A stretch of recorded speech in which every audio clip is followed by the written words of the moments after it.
ከላይ ላይ ሆኖ አይን አይኔን እያየ የትንፋሹ ኃይል ገርበብ ባሉ አፍና በልጠጥ ባሉ አፍንጫው ቀዳዳዎች በሙቀቴ ላይ ሙቀት ፈጥሮ ይገርፈኛል።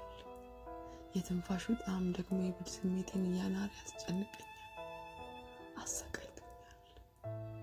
ከወገቡ ሰበር መለስ ገባ ወጣ እያደረገ ውስጥ የከተተው ጀለው ምሴን አተራምሶታል፣ ሰውነት ይክለዋል። በጥፍሬ ትከሻውን ሰቅዤው እንኳን እሱን እኔን አሞለታል። እንደሱ የኔ ጌታ እንደሱ ንዝረት አጣጥመዋል። የኔ ቆንጆ ውስጥ ጥሜኮ ብሎ ጆሮዬን ከትንፋሽ ወላፈን ጋር እየታገዘ በከንፈሮቹ በስሱ ሳመኝ። ንዝረት የኔ ጌታ አንተም ውስጥ ጥሜኮ ብዬ ስስትና ፍቅሬን ያረገዘ ከንፈሬን ከንፈሩ ላይ ደቀቅኩ። መልሶ ጠበቅ አድርጎ ሳመኝና ሸርተት ብሎ ወደ መታጠቢያ ቤት ለመሄድ ተነሳ። ሰውነቱ ልዩ ነው። ልክ እንደ አንበሳ ከላዩ የጎለበተ ሽንቅጥ ያለ ወገብ፣ ጠበብ ያሉ ጭኖች ከሚያምር ባሪያ ጀላ ጋር ቆሞ ሳየው ምሴ ቅልጥ አለች። ደግሞ ምን አይነት እድለኛ! ጠቀስ አድርጎኝ ወደ መታጠቢያ ቤቱ ሊሄድ ዞር ሲል የወፍራም ሕፃን ጉንጭ ይመስል ነፋ ያለች ባሪያ ቂጡን አየሁ። መልሱ እስከዚህ የሚታወስ ወይ የሚናገር አይደለም። መልኩ ከፈገግታው ከጭንቅላቱ ከሚመነጩ ሀሳቦች እንዲሁ ከብዱ አቅሙ ውጭ ምንም ቴዲ አለቃዬ ነው። በስራ ቦታ ምንም አይነት መሸፋፈድም ሆነ ንክኪ አንፈጥረው። ይፈራል።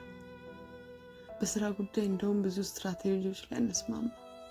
በብዙ ተጨቃጭቀን ወደ አንድ የሚያስማማ ነገር የምንመጣው። አንዳንዴ ወይ እሱ ወይኔ ከቢሮ ቅሬታን ተሸክመን እንወጣለን። በእርግጥ ብዙ ጊዜ እኔ ነኝ ቅሬታዬን ይዤ የምወጣው።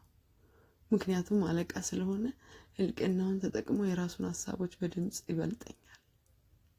ያን ቀን ታዲያ እኛን ማየት ነው። የስራ ሰው ነኝ። ስለዚህም የሚያስማማ ብዙ ነገር አለ። በምክንያቱም ብዙ እናሳልፋለን። በየሀገሩ ስንሄድ ፍቅራችንን እንሰብካለን። ብዙዎችም ያዳንቁናል። ሰውነቴ ሞላ ያለ ነው። ቀጭን አይደለሁም፣ ግንም ወፍራም አይደለሁ። ጡቴ እንደ 10 ምናምን እንዳለች ኮረጃ ጡት ቀጥ ውጥር ያለች ትንጥዬ ናት። ከሰውነቴ ትንሹ ክፍል የምትይዘው እሷ ሳትሆን አትቀርም። ረጅም ነኝ፣ 1.71 ሽንጠ ረጅም፣ ዳሌያም ቂጣም። ቅላቴና በአጭሩ የምቆረጠው ፀጉሬ ለየት ያልኩ እንድመስል አድርገውኛል። ከርዘመቴ ጋር ተመሳጥሮ በቁመቴ ምክንያት ከወንድ ጋር ሪሌሽንሽፕ መፍጠር ከብዶኝ ለረጅም ዓመታት የወንድ ጣዕም አላውቅም።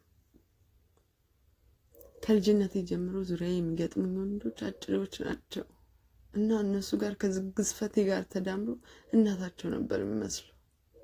ለዛም ይመስለኛል ዕቃ ስንጫወት ራሱ እናቱኝ ይሉኝ የነበረው።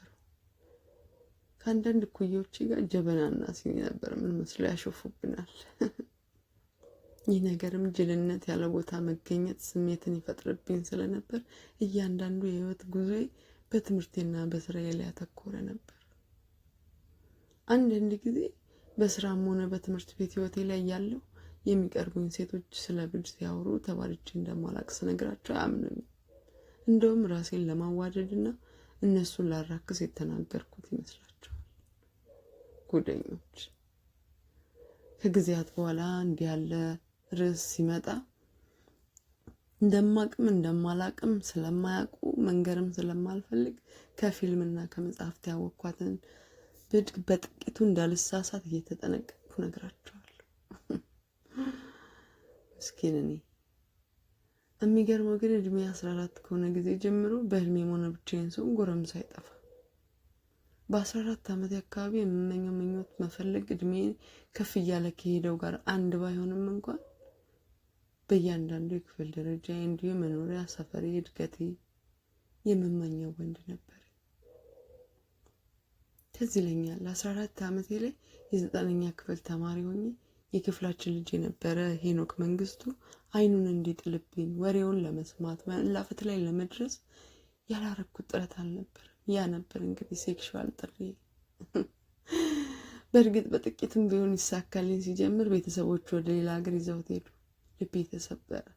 ትምህርቴን መከታተል እስካልችል ተደብሬ ነበር የመጀመሪያ ፍቅር። ያ የጭንስ ፍቅር ያ ነበር መነሻው።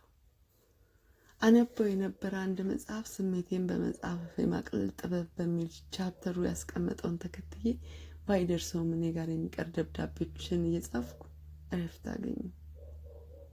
የ11ኛ ክፍል ተማሪ በነበርኩበት ወቅት ላይ እኛ ቤት የሆኑ ፍቅረኛሞች ተከራይተው መጡ። ትዕግስትና ዮናስ ይባሉ ነበር። ጀማሪ ጥንዶች አይነት በየሁኔታው በየቦታው መላላስ መነካካት የሚወዱ አንድ ሁለቴ እንደውም ኮንዶም እንድገዛላቸው ልከውኝ የገረመኛል።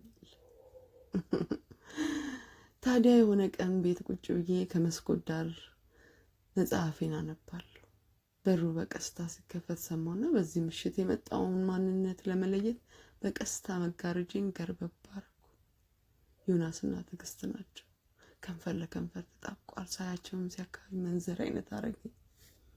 ገረመኝ። እንዲህ ያለ ስሜት ምንድን ነው? ከዛን ቀን በኋላ እየተከታተልኩ አያቸዋለሁ። አንዳንዴ ሲመቸኝም በመስኮት እያጨለኩ አያቸው ገባሁ። ልዩ ስሜት ይሰጠኛል። ምን አለ ዮናስ ትዕግስትን የሚያረጋትን ባረገኝ እላለሁ። በእርግጥ የስሜቱን የጥልቀትና ምንነት በማወቅ ባለሆነ ሞኝነት ነው። ቤቴ አልጋዬ ላይ ወይም ሶፋ ላይ ሆኜ ሲያረጉ ያየሁትን ነገር ሳስበው እምሴ ትቁነጠነጣለች። ሰውነት የሆነ አይነት ስሜት ይናውጠዋል። ብቻ በብዙ መፈለግ በብዙ አምሮት ታጥሬ በነበርኩበት 22 ዓመት አካባቢ ላይ ጂም ለመስራት የገባሁበት የሰውነት ማጎልመሻ ማዕከል ውስጥ ምህረት የምትባል በጣም ተግባቢ የሆነች ማሳጅ ቤት ያላት ሴት ተዋወቅኩ። ቀንን ሰርቶ ብዙ መግባባት ውስጥ ስንገባ ተባድጄ እንደማላቅ ነገርኳት። ያው በብዶሬ መሃል መሳቅ አላቆመችም። ረጅም ሰዓት። ከሌሎች የሚለየው እሷ አልፈረደችብኝም እንጂ ማመን በጣም ከብዷት ነበር። እውነትም ቆንጆ ሴቶች ይራባሉ የሚባለው ለካ ልክ ነው ብላ አሁንም ከትከት ብላ ሳቀች። ይህንን እኔም ተቀላቅዬ አሳቅኩ። ምን ማለት ነው ደግሞ እሱ አልኩ። እሷም ሳቋን ገታ አድርጋ አየሽ እኛ ፈላጊ የለንም ብለን ስለምናምን ፉንጋዎች በተከፈተልን በር በማለፍ አንሰንፍም። ብዙ አማራጭ እንዳለው ሰው ግን ይመጣል ወይ እኔ ሲል ነገሩን ሳያገኝ ከመራጭነት ወደ ተመራጭነት ይንሸራተታለች። ቀና ብዬ አየኋት። መሰላት እንጂ ስለሷ የሚታይ ምንም ፉንጋነት የለም። እየደለለችኝ አይነት ስሜት ተሰማኝ። ካስተያየቴም የተረዳች ይመስል አራዳም አይደለች። ተሰርቶበታል ባክሽ ተለፍቶበታል ለዛ ነው አለችኝ። አውራ ጣቷንና ጠቋሚ ጣቷን እያፍተለተለች ሳኩ።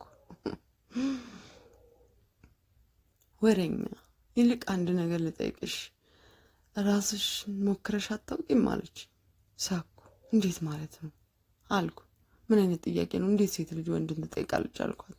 ከትከት ብላ ሳቀች። ስንት ሰዓት የወሰደ ሳቋ እንዲያስቀኛል እንዲሁም ያናደኛል። ምን ያስገለፍጥሻል? እኔ እኮ ትላለች። እየጀመረች መቀጠል አቃታት። እኔ እኮ ትልና ሳቋን ትቀጥላለች። አሁንም ደመቅ ያለ ሳቅ። ዙሪያችን ያሉ ሰዎች ሁሉ አፈጠጡብን። አፈርኩ። እኔ ቀልድ እየነገርኳት የማሰቃት ይመስላችኋል? አንቺ ዝም በይ ብዬ ዞሬ አፈጠጥኩባት። እሺ በቃ ብላ ሰጣለች።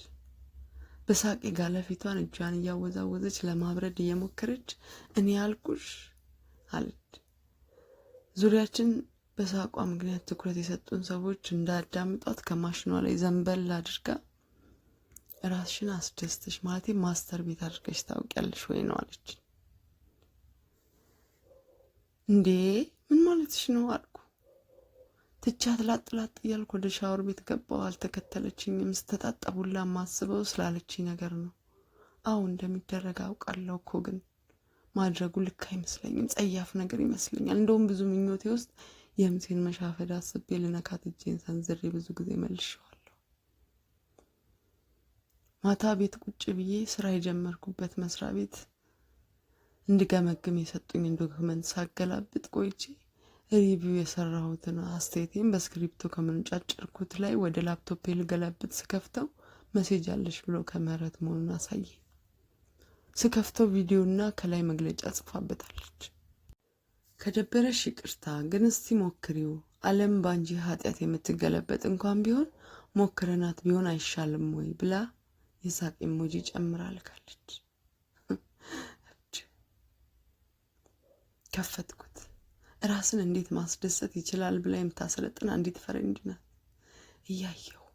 እያየው ስመጣ የማድረግ ፍላጎቴ በተጠማ አካሌ ላይ ተንሰራፋ። ሙቪ ከፈትኩ። አምሮቴን ለማቀባበል ጊዜ አልወሰደብኝም። ሻፍጃ አልቀመስኩም። ተርቤያለሁ። የተራበ ደግሞ አስቡት። የአንድ ጥቁርና ነጭ ግንኙነት እያዩ በቅስታይም ሲንጋንፈሮች በመዳሰስ ጀምሬ ፀጉሬ ጫፍ እስከ እግር ጥፍሬ በሚያነዝርና ባነዘረኝ እፎይታ ውስጥ ሰመጥኩ።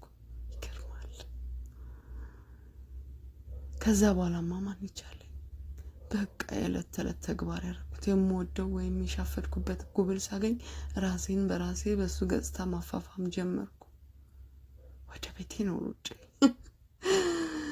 ምህረትም በራስ ገዝ አስተዳደሬ እስክስፋፋ ጠበቀች እንጂ አለቀቀችኝም። አብረን ናይት መውጣትና ከወንዶች ጋር መተዋወቅ፣ አንድ ቀን ካገኘሁት ጋር መባዳት ስራ የሆነ ታስሮ የተፈታች ጊደር። አበድኩ፣ ጣመኝ። ታዲያ በዚህ መሃል ነው እንግዲህ ቴዲዬን፣ የምሴን፣ የልቤን፣ የአይምሮዬን ንጉስ ያገኘሁት። ከነበርኩበት ሁኔታ ከአንድ ሰው ጋር የአንድ ቀን ውሎ የነበርኩ መሆኑን ስለነገርኩት ይፈራል። ስንገናኝ ጀምሮ እሱም እንደሌሎች እንዳይሆን ብዬ ደጋግሜ ያስጠነቅቅኩት ነገር አሁን እሱ የኔ ናት እንዳይል እንዲወቁልኝ እንዳያውጅ ያስፈራዋል። እኔንም ያስፈራኝ ጀምሯል።